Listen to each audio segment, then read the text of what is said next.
नमस्कार, मैं सुबोध पांडे।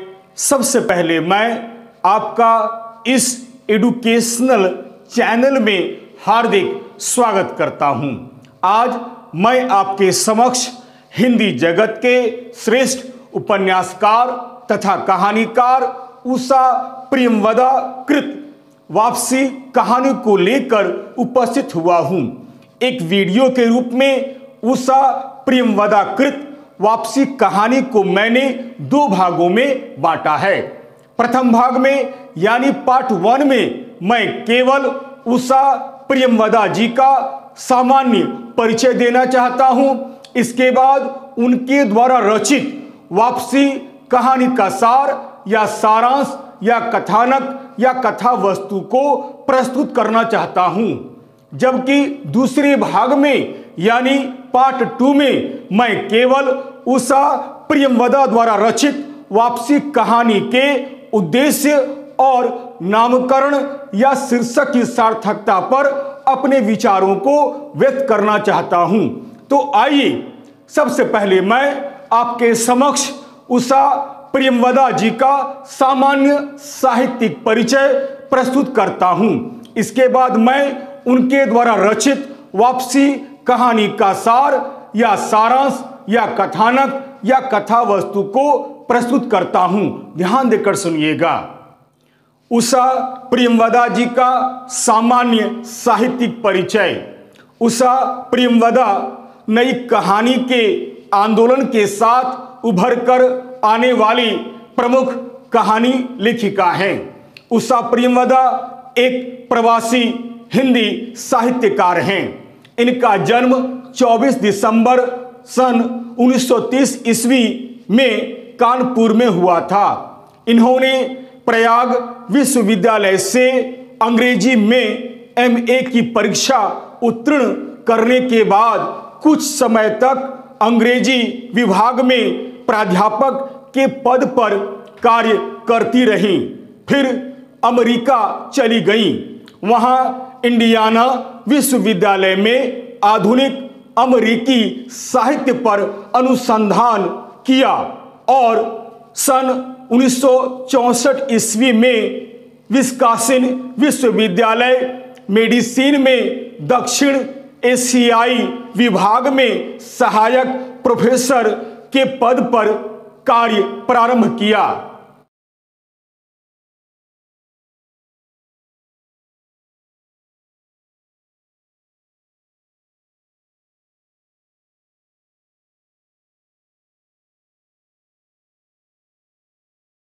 आजकल ये सेवानिवृत्त होकर लेखन तथा भ्रमण कर रही हैं। उषा प्रियंवदा के कथा साहित्य में छठे और 7वें दशक के शहरी परिवारों का संवेदनापूर्ण चित्रण मिलता है। उस समय शहरी जीवन में बढ़ती उदासी, अकेलेपन, ऊब आदि का अंकन करने में उन्होंने अत्यंत गहरे यथार्थ बोध का परिचय दिया है। उषा प्रियंवदा जी ने बहुत अधिक नहीं लिखा है, पर जो लिखा है वह बहुत चर्चित रहा है। उनके कई छोटे छोटे उपन्यास अब तक प्रकाशित हुए हैं। उपन्यास 55 खंभे, लाल दीवारें, रुकोगी नहीं राधिका, शेष यात्रा, अंतर्वर्षी, भया कबीर उदास, नदी आदि, कहानी संग्रह, जिंदगी और गुलाब के फूल, कितना बड़ा झूठ, वनवास, एक कोई दूसरा, मेरी प्रिय कहानियां, संपूर्ण कहानियां आदि।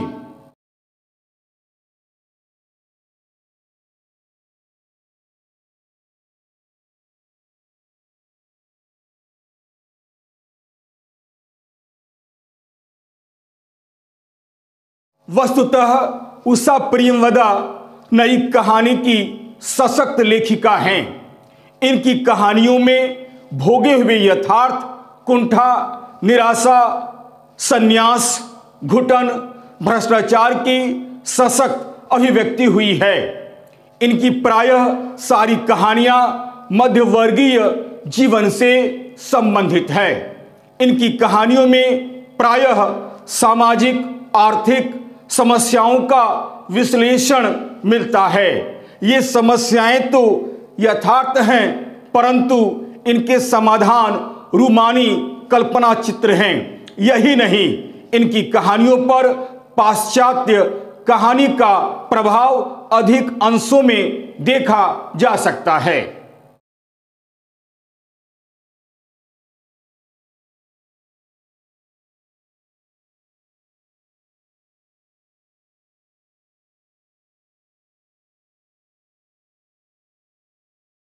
भाषा और शिल्प तो निश्चय ही पाश्चात्य प्रभाव से प्रभावित है। अतः इनकी भाषा में अंग्रेजी भाषा के शब्दों का प्रयोग प्रचुरता के साथ हुआ है। इनके छोटे छोटे संवाद भावाभिव्यक्ति के सफल माध्यम हैं। आगे चलकर इन्हें वर्ष 2007 ईस्वी में पद्म भूषण डॉक्टर मोटोरी सत्यनारायण पुरस्कार से भी सम्मानित किया गया है। कुल मिलाकर कहा जा सकता है कि उषा प्रियंवदा नई कहानी की एक सशक्त, बहुचर्चित एवं बहुश्रुत नाम है। इतना ही नहीं, इनकी रचनाएं बहुपठित भी हैं।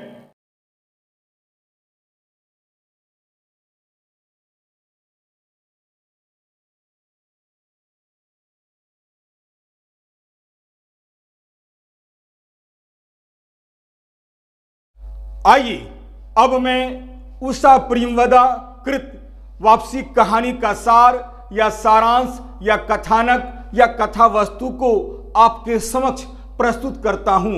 ध्यान देकर सुनिएगा। उषा प्रियंवदा कृत वापसी कहानी का सार या सारांश या कथानक या कथा वस्तु। हिंदी की नई महिला कहानी लेखिकाओं में उषा प्रियंवदा का शीर्ष स्थान है। वास्तव में ये तनाव संबंधी लेखिका हैं। इन्होंने अपनी विभिन्न कहानियों के माध्यम से आज के सामाजिक जीवन एवं उससे संबंधित सामाजिक एवं आर्थिक समस्याओं को बड़े सुंदर ढंग से दिखलाने का प्रयास किया है। इसके साथ ही साथ इन्होंने मध्यवर्गीय परिवार की तनावपूर्ण स्थिति को बड़े सुंदर ढंग से दिखलाया है।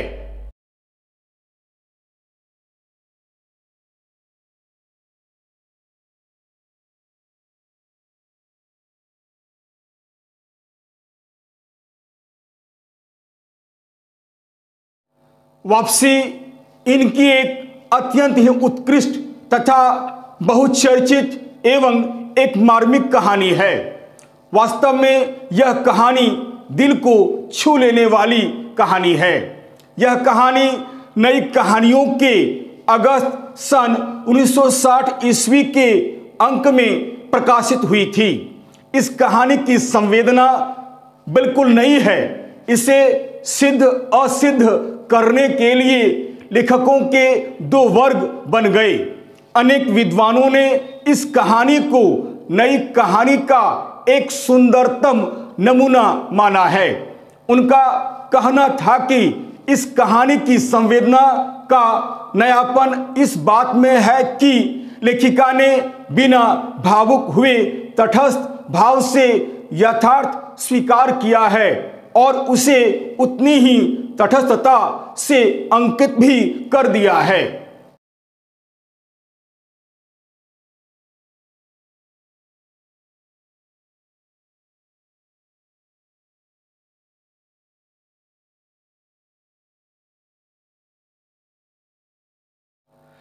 प्रस्तुत कहानी वापसी एक मध्यवर्गीय परिवार के तनावपूर्ण स्थिति को व्यक्त करती है।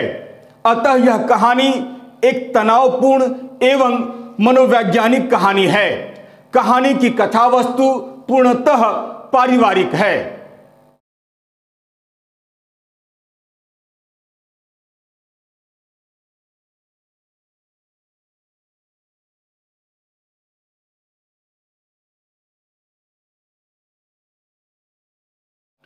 वापसी कहानी की कथा वस्तु पूर्णतः पारिवारिक है।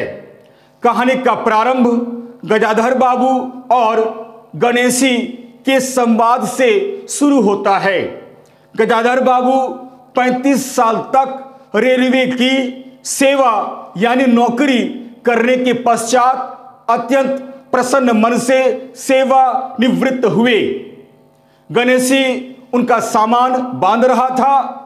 वर्षों तक क्वार्टर में रहने के बाद आज उन्हें रेलवे का क्वार्टर छोड़ते हुए बहुत कष्ट हो रहा था, परंतु प्रसन्नता केवल इस बात की थी कि अब रिटायर होने के पश्चात वे अपने परिवार के लोगों के साथ रहेंगे।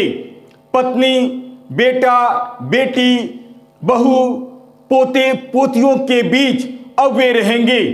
एक तरह से उनके मन में अतृप्त असीम उल्लास नाच रहा था।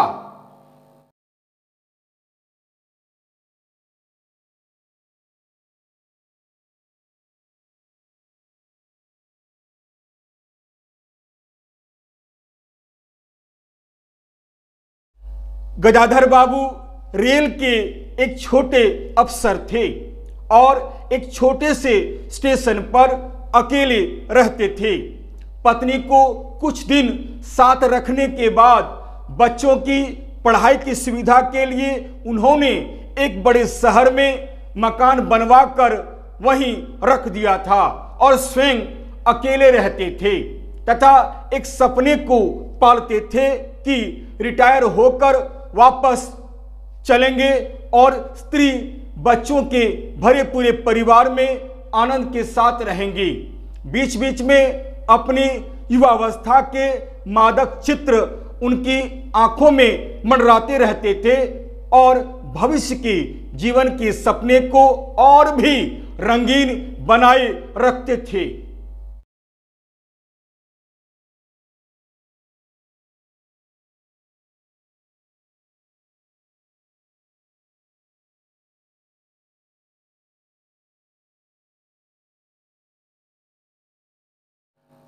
गणेशी उनका चतुर्थ श्रेणी का एक कर्मचारी था और जो नौकर भी था, सखा भी और अंतरंग भी। सवेरे गाड़ी आने से पहले वह गजाधर बाबू को चाय जलेबी सधे समय पर देता, बिना किसी व्यतिक्रम के। रिटायर होने पर घर जाने की खुशी में गजाधर बाबू अपने कस्बे के सेठ राम जी की मिल में मिली नौकरी को यूं ही छोड़ देते हैं।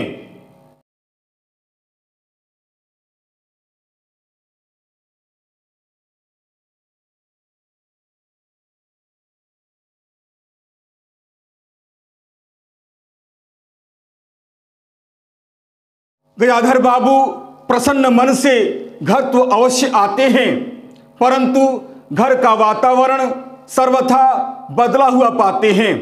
घर का पूरा कार्य उनकी पत्नी करती है, जबकि बहू तथा जवान बेटी बसंती बैठी हुई रहती है।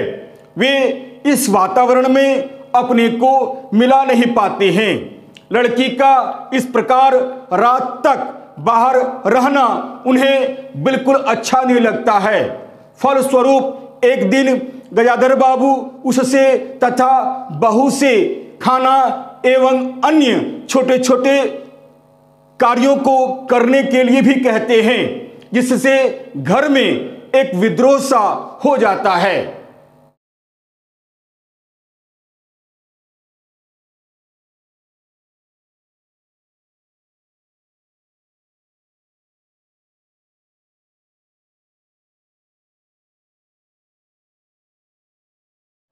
गजाधर बाबू धीरे धीरे यह अनुभव करने लगते हैं कि उनके आ जाने से वहां के स्वच्छंद जीवन में कुछ अवरोध उत्पन्न हो गया है।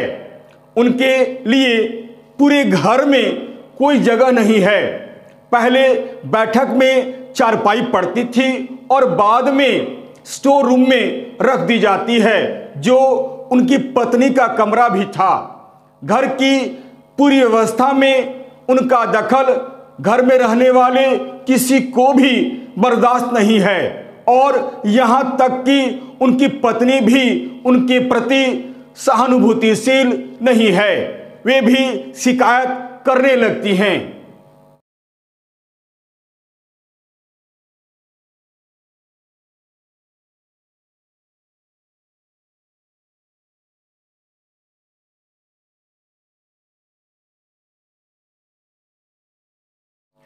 धीरे धीरे गजाधर बाबू यह भी अनुभव करने लगते हैं कि उन्हें घर में वह स्नेह, आदर व सम्मान नहीं मिल रहा है जिसकी वे अपेक्षा रखते थे। घर के सभी लोग उनसे दूर रहते हैं, अर्थात वे अपने ही घर में बिल्कुल अपरिचित अजनबी की तरह रहने के लिए बाध्य हो गए थे। घर के सारे लोग उनसे कटे कटे रहते थे। गजाधर बाबू यह समझ नहीं पा रहे थे कि किस प्रकार घर में परिवर्तन लाएं। पत्नी उन्हें किसी भी कार्य में हस्तक्षेप करने से मना करती हैं और वे चुप हो जाते हैं। हर कार्य पूर्ववत चलने लगता है।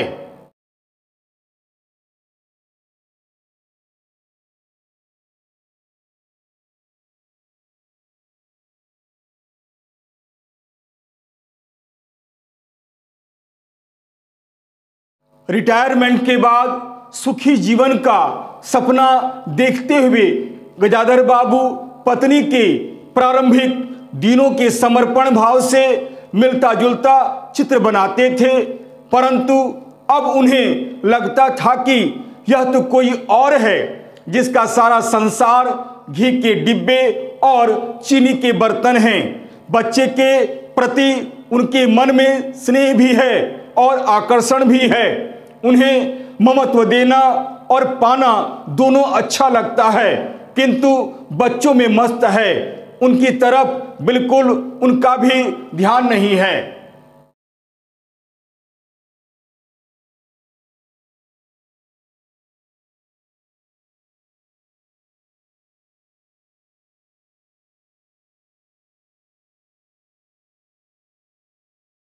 उन्हें यानी बच्चों को पिता की भावनाओं की कोई चिंता नहीं है।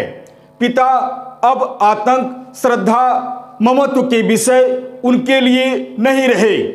वे केवल आय के स्रोत हैं।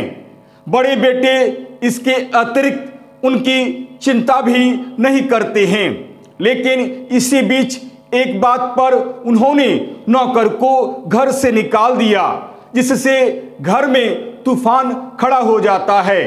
अंततः नौकर को घर से निकाल देने के प्रश्न पर उन्हें सबकी प्रतिक्रिया और अपने पूरे परिवार के लिए व्यर्थता का तीखा एहसास भी होता है।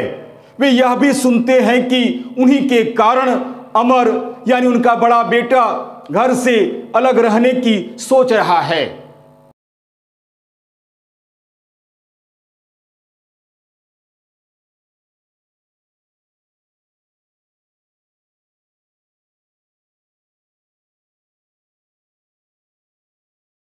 अंततः मजबूर होकर गजाधर बाबू चुपके से रामजी लाल सेठ की मिल में नौकरी की अर्जी दे देते हैं और स्वीकृति आने पर चुपचाप चल देते हैं। अंत में चलते हुए पत्नी से कहते हैं कि साथ चलोगी, तो उसे भी यहाँ की गृहस्थी की चिंता में डूबा हुआ पाते हैं। अंत में एकाकी बोझिल मन से गजाधर बाबू लौट जाते हैं। गजाधर बाबू के जाने के बाद अमर, नरेंद्र, बहू और अन्य सभी लोग मुक्ति की प्रसन्नता से भर उठते हैं, मानो उनकी प्रसन्नता की राह में वह एक बहुत बड़ी बाधा रहे हों। बहू और बसंती अमर से सिनेमा का आग्रह करने लगती है। वापसी कहानी यही समाप्त हो जाती है।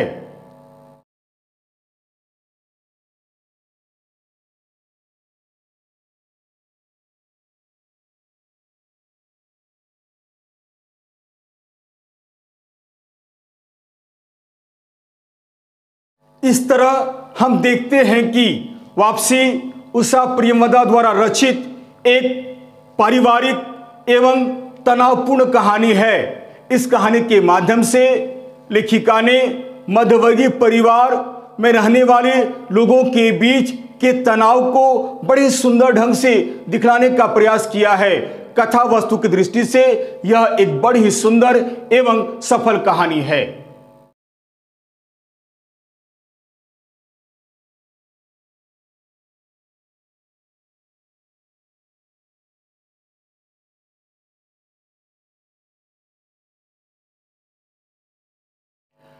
यदि आपको यह वीडियो अच्छा लगता है तो इसे लाइक अवश्य करें। अपने सगे संबंधियों के बीच भी इसे शेयर अवश्य करें। और हाँ, चलते चलते मेरे इस चैनल को सब्सक्राइब करना बिल्कुल नहीं भूलें। याद रखिएगा, मेरा यह चैनल एक एजुकेशनल चैनल है। विद्यार्थियों के हित को ध्यान में रखकर ही मैंने इस चैनल का निर्माण किया है। अतः लाइक, शेयर और सब्सक्राइब करना बिल्कुल नहीं भूलें।